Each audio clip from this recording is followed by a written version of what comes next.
Bismillahirrahmanirrahim. Assalamu alaikum.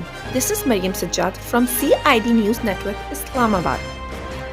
Pakistan and India exchange lists of their nuclear installations and strategic facilities under the terms of an agreement which restricts the two countries from attacking each other's atomic facilities in case of war, a statement from the Foreign Office said.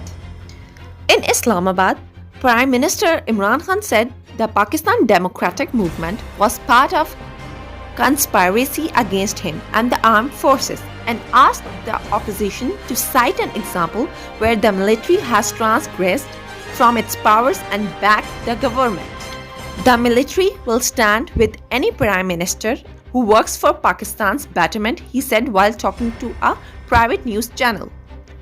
In Iran, International Atomic Energy Agency Director General Rafael Grossi listens as head of Iran's Atomic Energy Organization Ali Akbar Saleh delivers his speech at the opening of International Atomic Energy Agency General Conference at their headquarters in Vienna, Austria.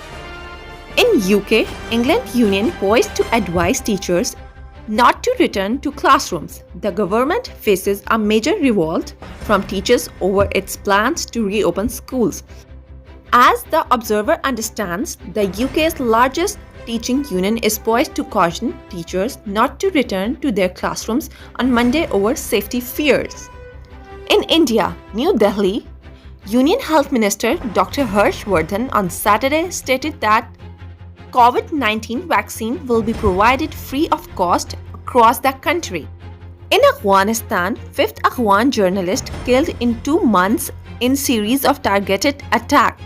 An Afghan journalist and human rights activist was shot and killed on Friday by unidentified gunman in Western. You are watching CID News Network, Islamabad.